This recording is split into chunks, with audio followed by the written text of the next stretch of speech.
Well, hi guys and girls, welcome back to the spare room. This is the final part of this little myfordboy engine build. It's pretty impressive that we got this far. There's a couple of things it still needs. If we have a look at the cylinder, it needs a piece of cladding to go around there. And I've been putting this off. I found a piece of tube which is 30 thou diameter and almost right. It's going to stick up a bit, I think, above the covers. Not really impressed. But I've got a bit of copper, which is only about half that thickness. And I've just cut a square out, and I've used my fingers and my flash Canadian hammer and some 1200 wet and dry.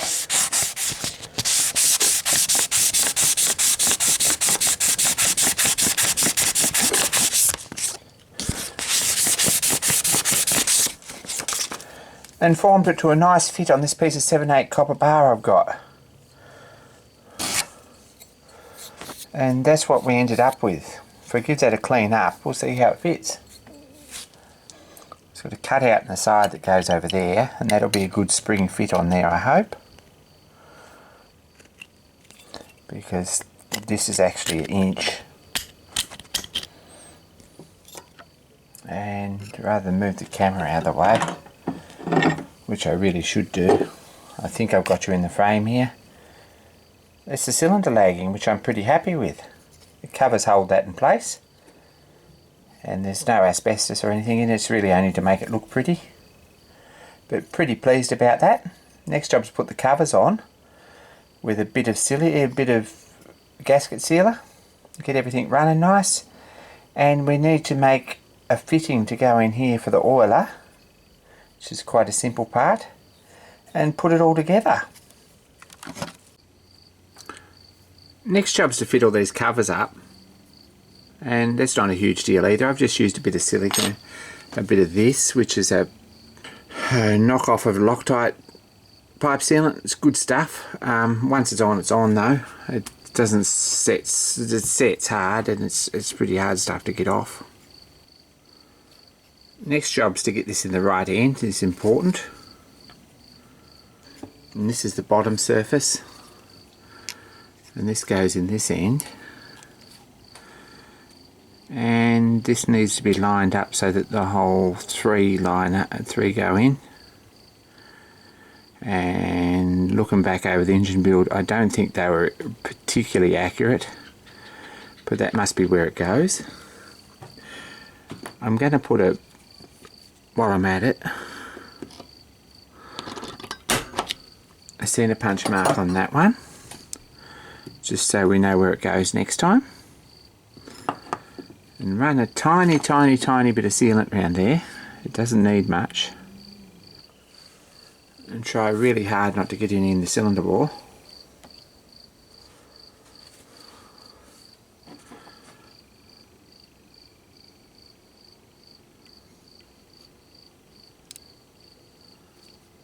And the minute this touches down here, it's too late. Get these bolts in real quick.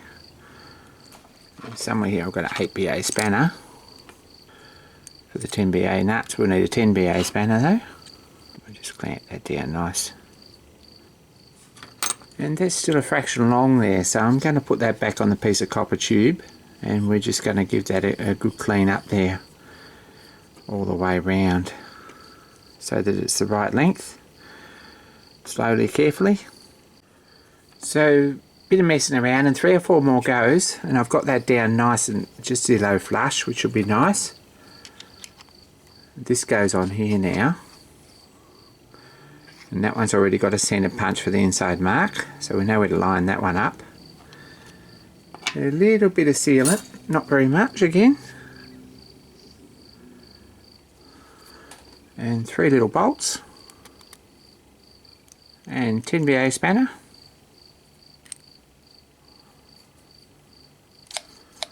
and it's starting to look something like. This still needs a polish a bit, and I might just get in and do that with probably a bit of Scotch-Brite, I think.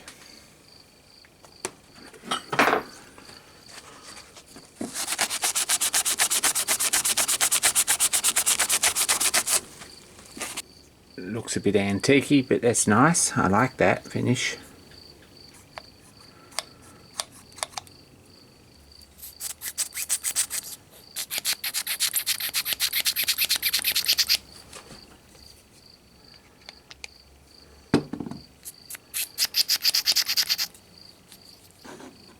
And that's our cylinder unit sort of ready to go on the engine. Now I'm going to do that in the morning, but there's still one bit to do, and that's the oiler.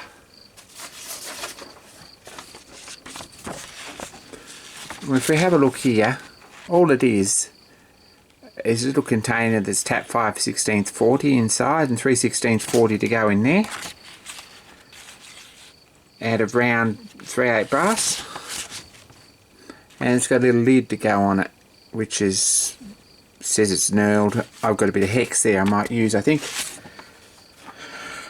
So that's sort of the last bit. We've Loctited that in there. It's the crankshaft. And we've washed up most of these other bits. These 2 bolts will go in there like that.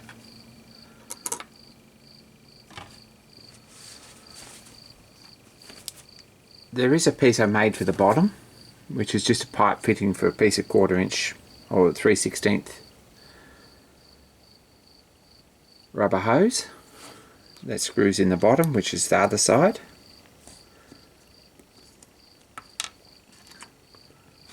And we've got the crank pin in the bush. And it's all pretty much ready to put together. So we're coming down to the last bit, so I've got a bit of brass and a nice sharp tool. And this is 3/16 by 40. It's only 1/8 long.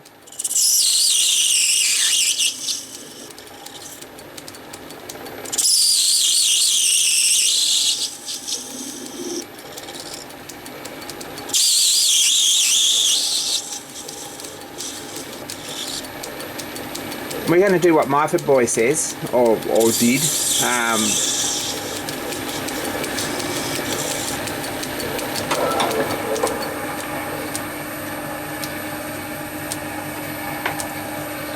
And make the thread quite a bit longer.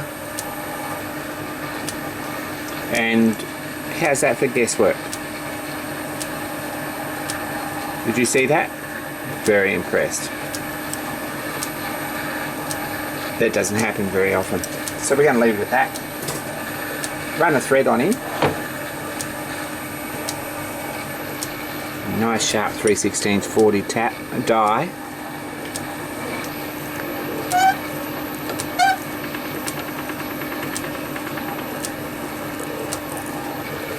And the next job's a little undercut under there so it screws right up. Just going to run a thread back on here so that it's a nice start.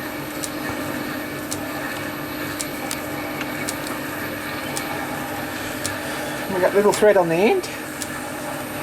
This only needs to be 3/8 diameter, so we're going to take this down a bit.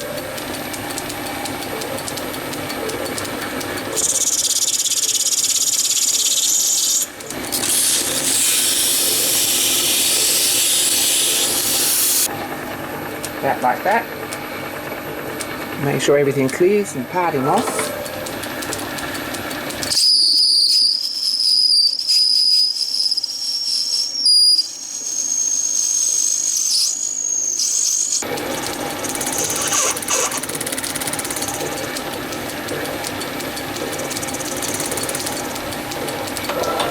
Face him off and find the right spot drill. Now I've only got 5/16 by 32. So that's going to do. So tap and drill size for 5/16 32 is 6.8, and I've got a drill there. Nice and sharp.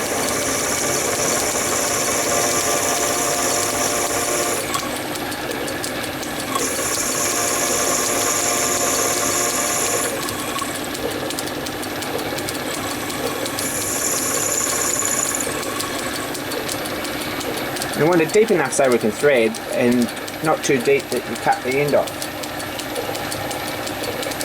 And he's only put a 16 pole through there, so it's pretty tiny. Find a 1.6mm drill.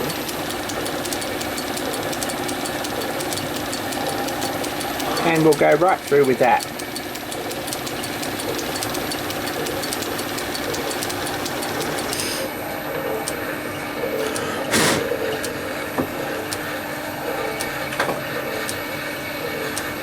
A little bit of a clean up on the edge there and we're done.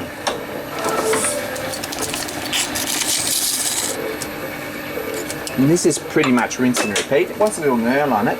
I couldn't find a piece of hex, or I would have just used that. But we'll take this down to a fraction bigger than the other one so you can get hold of it.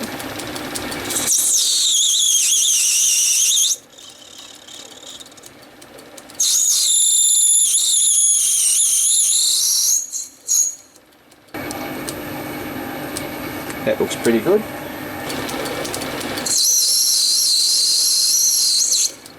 We'll take a bit of it down to 516. And I'm having a good day because that reads at exactly 312 there.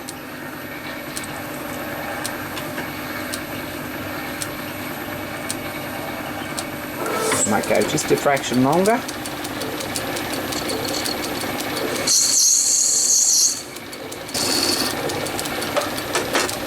Slight bevel. And set up a tool to put some serrate. So what I've done is just set up a tool on its side with a point. It's just a thread cutting tool.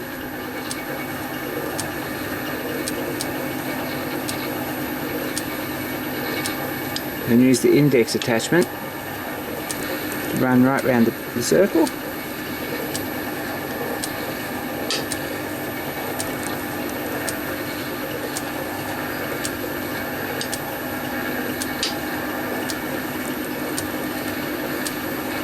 You might take 2 cuts so he's deep enough.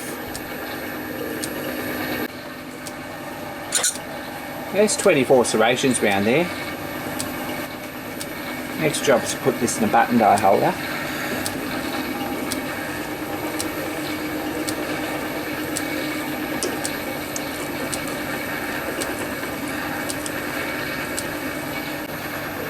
And with the thread, the next job is to part him off.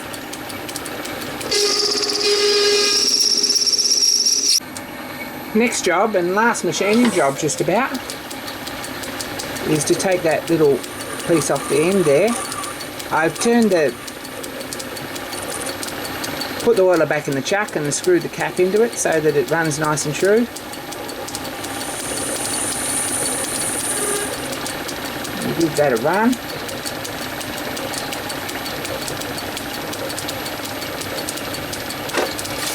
Attach that with a nice fine file on the end, the same as we did on the other side.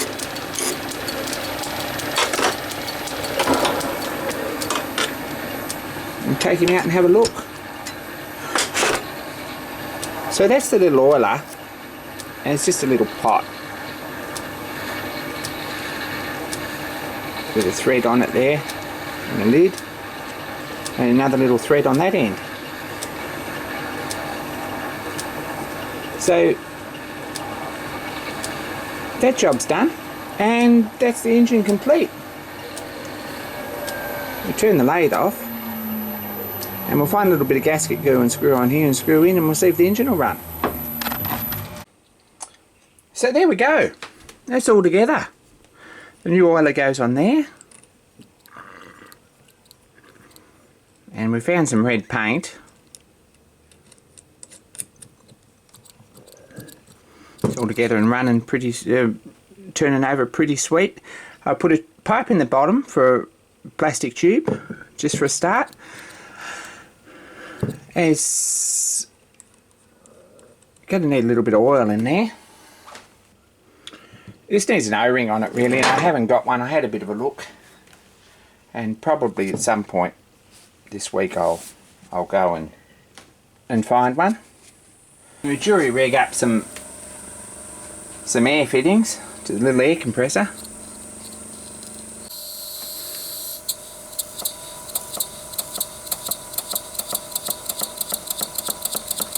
And there we go.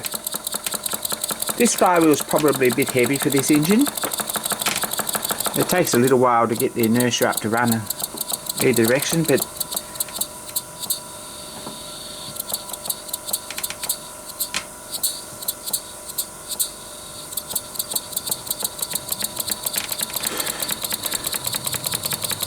it does run nicely both ways. Might be a fraction much oil in the system at the moment. Yeah, it's starting to squirt oil all over the bench. But let's have a think about this. We've made a little engine, and I think it's turned out nearly as nice as myfordboy's. It sounds the same and it runs the same. It's a nice little engine. It's well designed. I guess I've been asked a few questions while I've been building this about this kit.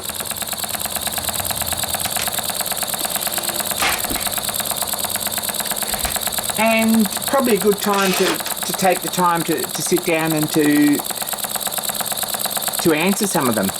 The first one is, where do you buy it? And you buy it off myfordboy. Have a look at his YouTube channel. He's got a series making this engine and many other engines. He makes some beautiful things, and he produces the castings. The castings, this one's aluminium and this one's zinc alloy. It's quite a heavy flywheel. The rest's made up out of bar stock.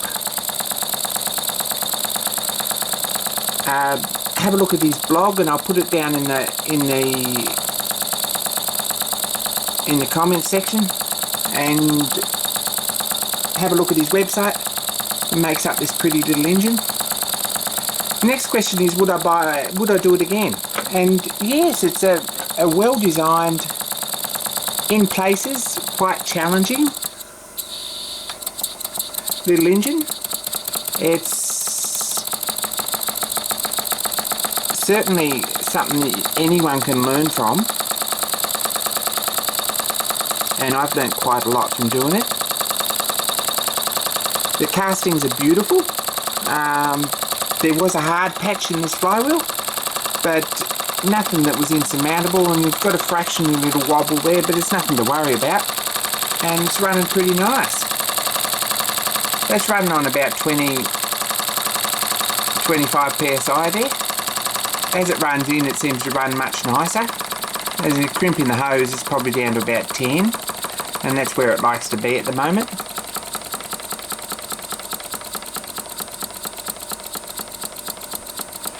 The next question is, does it need a boiler? And yes, it does, absolutely. A little vertical boiler and a stand for it would be, a base plate for it would be really nice, and at some point maybe that'll happen, or maybe it won't.